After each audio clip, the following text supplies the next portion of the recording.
Have you ever worked with somebody and they said something that really rubbed you the wrong way? Do you feel valued at work? If you've answered those questions and you're thinking, gosh, I just don't feel comfortable collaborating with so and so, or I don't really trust so and so, or I'm not sure what to say when this person approaches me, you are in the right place. Today, on my last installment of my mini shows this summer on the ABA Speech Podcast, I'm talking about a new free resource that I have created for you about collaborative phrases that we can use with others. These are meant to build trust, foster collaboration, and most importantly, create a positive working relationship. Doesn't that sound amazing? I want to have a positive workplace. I do now. And I hope that you feel that way too. When you listen to this episode, you are going to hear a little bit about the phrases. You are going to get access to these phrases so that you can use them immediately. And these will help you collaborate with others. We all want to feel valued. We want our expertise to feel valued. And this is important. Our communication styles and how we forward front facing the world is very, very vital to our clients' overall progress. When we work together, we don't want to be in silos. We want to have synergy. When we work together, we can absolutely transform the lives of not only the clients that we're helping, but our lives too.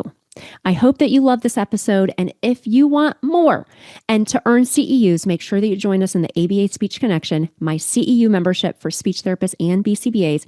I will put that in the show notes and I'll see you inside. I'm Rose Griffin, a speech therapist, board-certified behavior analyst, and founder of ABA Speech. It wasn't all that long ago that I felt overwhelmed by providing therapy for my autistic students and any students who were not yet speaking. Fast forward through many doubts, tears, research, and courses, and you will see the framework that I use today and share with over 60,000 readers weekly. One that will help you support your students and feel more confident in the process.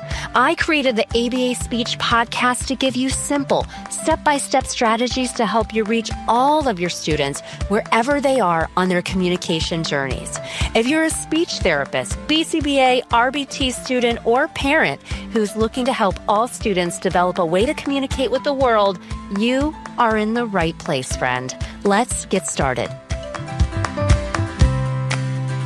Do you feel valued at work? I would love to see everybody's face when I said that because I really do now. I think this is another podcast episode, but I definitely have workplaces where I did not feel valued.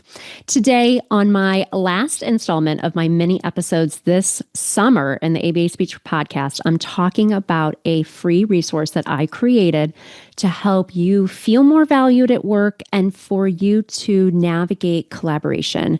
And this is titled Collaborative Phrases for Speech Therapists and BCBAs, but this absolutely can be used with occupational therapists who I work with a lot as well, RBTs, SLPA, speech therapy assistants, you name it, parents. These are phrases that I have put together that you can use to build trust, to foster collaboration, and create a positive working relationship. I am going to link this in the show notes. This is part of a larger freebie I have called Speech Therapy Hacks. This is number 30. Okay, this is number 30. And these are collaborative phrases that we can use. In these mini episodes, I've been discussing my frequently asked questions. In the first mini episode, we talked about, oh my goodness, I can't get along with this insert professional here. What is a way to navigate this conflict? And I talked about Dr. Broadhead's article and his decision-making model. Love, love, love, love that. We also talked about working through AAC. How can we collaborate around the AAC, around the topic of AAC? It's possible. It's possible. I shared that. In the last episode, we talked about how can we collaborate around verbal imitation or echoics, and that's a big one. These are important. The work that we do is important, and I think that you need support. I actually just every single Monday on LinkedIn, I do a poll, and today my poll was asking a question, and it's pretty eye-opening. The question was, Well, I shared what Dr. Shane Spiker said. Dr. Shane Spiker is just awesome. He keynotes a lot of conferences, and he did a talk for us about collaboration, Tales from a BCBA, which I thought was awesome.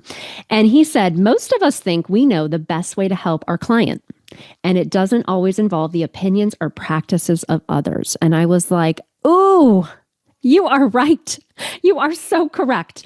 Sometimes we think we can go it alone, right? But research says that when we work together, we can help maximize client outcomes. So my question today on LinkedIn, every Monday I do a poll. If you're not following me over there, hit me up, is why do you think collaboration among professionals is so hard?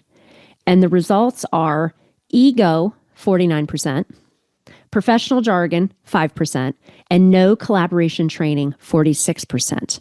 And at ABA Speech and the ABA Speech Connection, our membership for speech therapists and BCBAs, I really want to focus on that training piece for us because we don't get a lot of pre-service training on how to work with others, especially how to work with others who have a different background.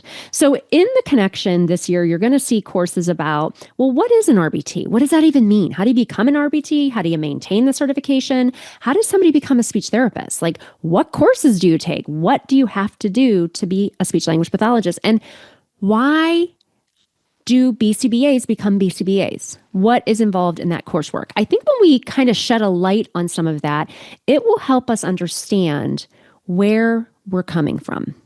It helps us understand where we're coming from. And I really love to focus on how can we streamline our collaboration. And one of the biggest things is going to be communication. It's funny because we all are trying to help mostly our clients communicate more effectively, especially if you're listening to my show, but we struggle. We struggle to communicate with others sometimes.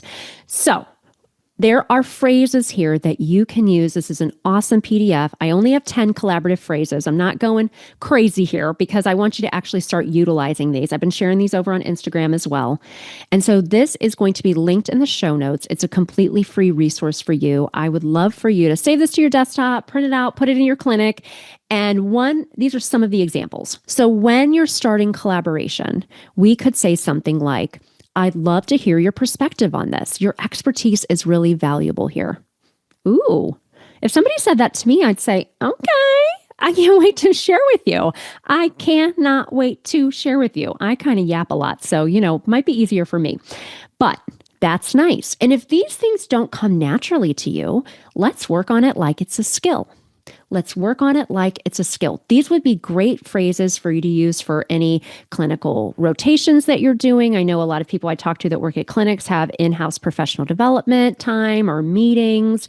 I know that when you're working in a school, sometimes you have PD time with your different clinical teams or your school-based teams. These would all be really nice to look at. Now, you may not want to say these things at first. You might say, what are you talking about? But we don't want to do that because we don't want to erode the professional relationship. Another example is when starting with collaboration, saying, how do you usually approach this? I want to make sure we're aligned with your strategies. That makes somebody feel heard. And I love that. We are in these professions to help others. I know you want to help others. I do too. Sometimes the way we go about it is different. That doesn't make us less. That doesn't make us better. We have to learn to work together. And I think these phrases will be really, really helpful. I shared this with my email list over at ABA Speech. We have 60,000 people that have subscribed to the email list. Thank you for that. And I got a lot of responses. Thank you, Rose. These are great. I can't wait to share this with my team. That really makes me feel good because at the end of the day, you want to help all students find a way to communicate with the world. I want to help all students find a way to communicate with the world. And I know that these phrases will help. If you like this information, make sure that you download the resource. It will be in the show notes. It is Speech Therapy Hack number 30, SLP BCBA Collaborative Phrases. Also, join us in the ABA Speech Connection membership. That is also going to be linked below where we have courses on the ethics of SLP BCBA collaboration. We actually have a course. If you're not ready for the membership yet, that's fine. We have a standalone ethics course that talks about collaborating with the topics of Gestalt language processing, ethics, AAC, and verbal imitation. I will link that too, and I hope that I see you soon.